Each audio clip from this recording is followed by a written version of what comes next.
Hello, today I'm going to provide sellers with 3 quick tips on how to maximize your home when you're preparing for an open house.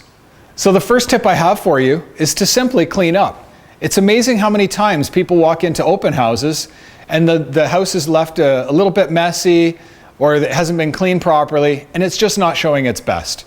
First impressions matter, and they matter with your home, and you'll be rewarded for it if you simply clean up. The second tip I have for you is to remove any signs of pets.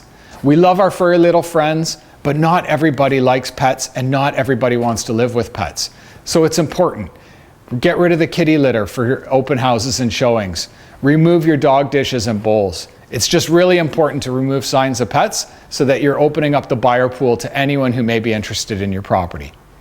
And then the third tip I have for you is to stage your home. Make it look its best. Make it look like a brand new model home. And you know what? You're going to get rewarded for it. People want to move into a showcase ready home, and it may not be as expensive or as time consuming as you think. We offer professional staging consultation, artwork, decor, and staging when necessary. So feel free to give me a call if you're thinking about selling. If you want further tips on how to maximize your home for open houses, I'd be happy to help you out. Thanks a lot and have a great day.